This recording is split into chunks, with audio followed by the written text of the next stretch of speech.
Assalamualaikum warahmatullahi wabarakatuh. Kembali lagi di channel Paris Project. Kali ini kita akan membahas tuntas soal-soal atau permasalahan yang terjadi ketika membuat surat. Nah, terutama membuat surat resmi. Nah, banyak yang merequest ke Bapak, terutama yang akan bekerja atau sudah bosan sekolah. Pak, saya mau bekerja dan saya harus membuat surat resmi. Bagaimana caranya? Karena di internet banyak sekali contoh-contohnya dan ternyata itu tidak tepat, tidak bakulah, tidak efektif lah. Nah, seperti apa penulisan surat resmi yang tepat? Kita ulas sekarang. Baik, di hadapan kalian sudah Bapak tuliskan, sudah Bapak catat penulisan surat resmi. Nah, jadi memang ada banyak jenis surat resmi. Misal ada surat dinas, ada surat lamaran pekerjaan, ada surat niaga.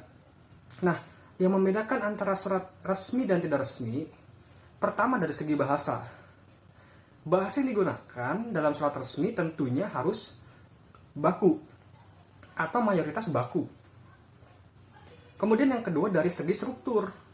Nah, kalau surat resmi itu punya struktur tertentu yang harus dituliskan, harus berurutan, harus sistematis. Nah, itu perbedaan yang mencolok antara surat resmi dan surat yang tidak resmi. Contoh yang gak resmi ya surat pribadi, surat cinta misal, itu kan gak resmi. Bisa menggunakan bahasa yang gak baku, silahkan. Bahasa-bahasa puitis, silahkan. Surat kaleng misal, surat yang gak jelas namanya, itu pun disebut surat yang tidak resmi. Surat kalian kepada teman kalian, itu pun sama, nggak resmi. Nah, memang sekarang kan udah nggak zamannya surat menyurat, sekarang zamannya chat ya. Tapi ternyata surat menyurat ini masih diperlukan. Baik, terutama ini ada materi di kelas 12 nih, ada nih. Di K13 terutama kelas 12 itu di semester 1 ada materi tentang surat resmi. Bagi yang kelas 10, kelas 11 tentunya ini jadi persiapan kalian. Nggak ada salahnya belajar lebih awal. Ya, kita simak bersama. Sudah Bapak tulis. Pertama, struktur suratnya. Nah, ini Bapak tuliskan untuk surat dinas ya. Bagi kalian yang ikut organisasi, kemudian ada di bagian sekretariat, tentunya nggak asing nih membuat surat. Nah, tapi apakah surat yang kalian buat itu sudah tepat secara ejaan, secara keefektifan? Kita lihat bersama. Struktur suratnya secara lengkap sudah Bapak tuliskan. Nah, ini harus sistematis, harus berurutan. Yang pertama ada kop surat atau kepala surat. Isinya apa sih? Di mana letaknya? Letaknya paling atas, namanya kepala ya. Isinya apa? Isinya identitas si pengirim surat. Kalau lembaga ya berarti identitas lembaganya. Ada logonya, ada jalannya, ada nama lembaganya, paling atas.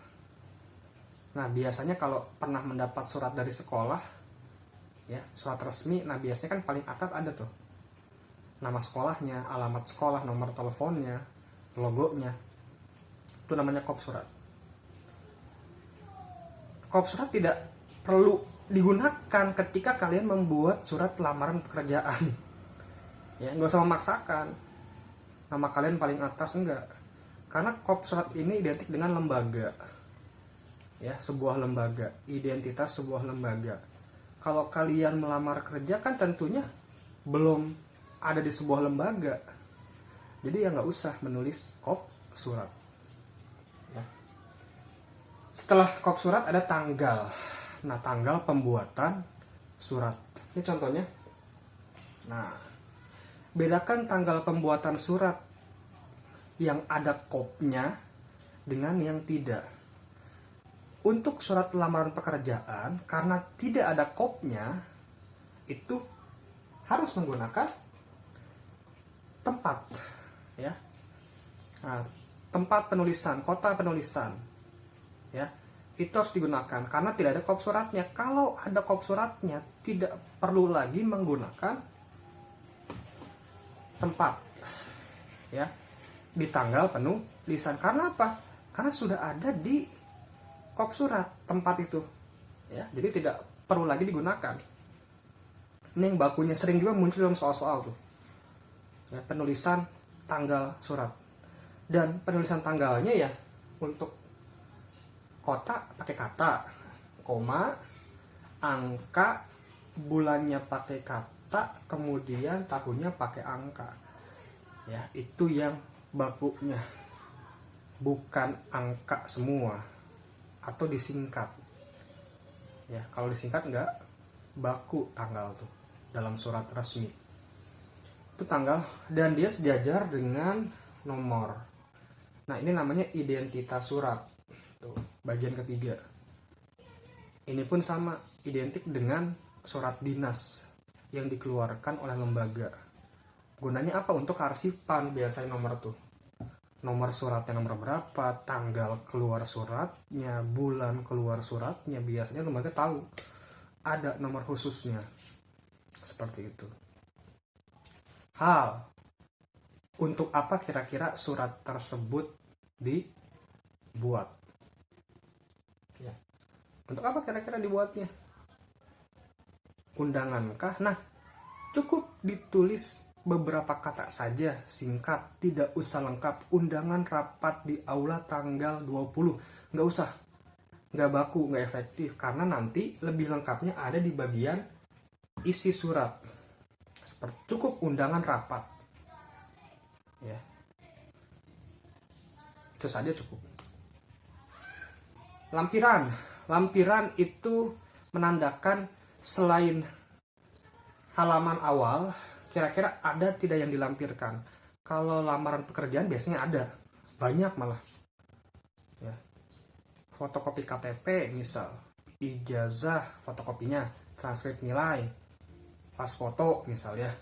Itu namanya lampiran. Jadi berkas-berkas yang dilampirkan. Kalau tidak ada, yang bakunya tidak usah ditulis, hapus saja. Atau tidak usah dipakai tanda hubung, strip ya, tidak usah.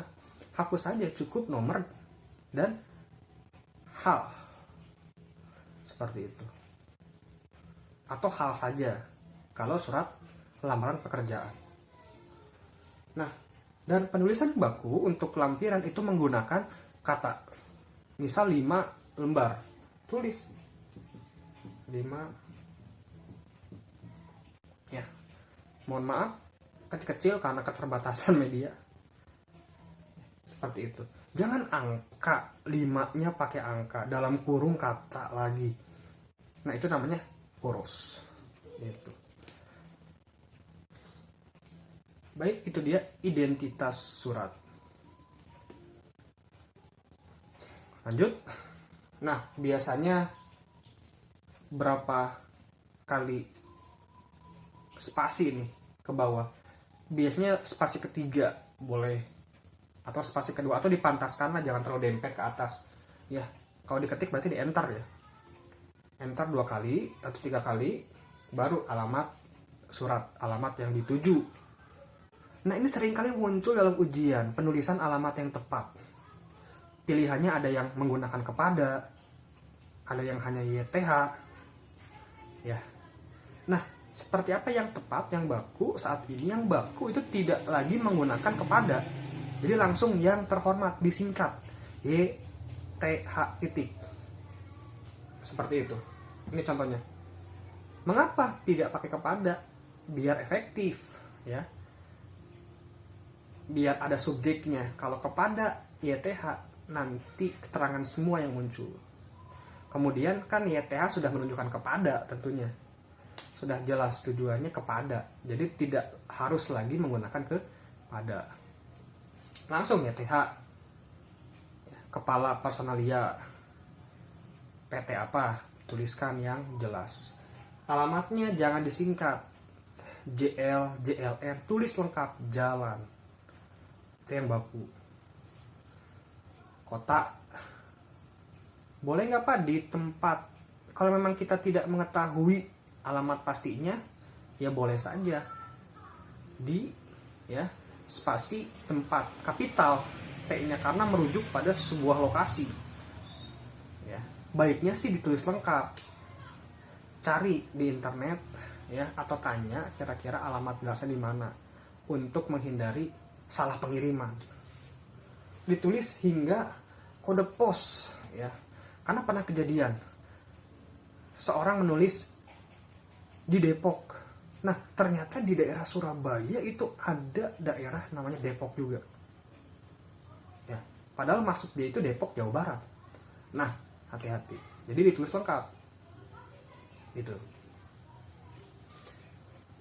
Lanjut juga, alamatnya jelas. Ya, sekali enter lah. Salam.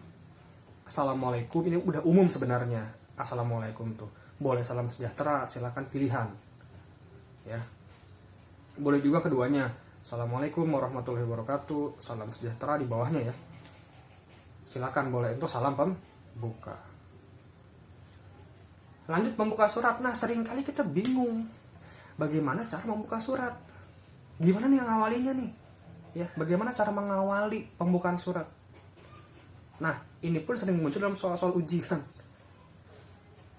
Bapak sudah pilihkan, Bapak sudah tuliskan pilihan-pilihan yang bisa kalian catat untuk pembuka surat, bisa dengan hormat melalui surat ini. Nah, ingat, seringkali kita pakai bersama surat ini. Kalau bersama surat ini berarti kaliannya ikut ke dalam surat, ya enggak? Logis kan seperti itu? Kalau bersama surat ini saya, berarti kalian ikut bersama suratnya, masuk kalian ke dalam surat. Ya, muat emang, kan enggak. Jadi hindari menggunakan bersama surat ini. Boleh melalui surat ini, boleh dengan surat ini, boleh. Atau boleh berdasarkan informasi yang didapat dari siapa. Kalau lamaran pekerjaan dapat informasi dari koran, misal, atau dari seseorang yang merekomendasikan, silakan tuliskan. Atau kalian sebagai sekretaris sebuah organisasi dapat surat resmi dari lembaga lain, ya mau membalas nih, berarti berdasarkan surat saudara tanggal sekian. Nah, pakai itu dulu. Jadi membalas surat saudara tanggal berapa, ya itu banyak variasinya. Tapi hindari tadi ya bersama surat ini. Itu awalnya.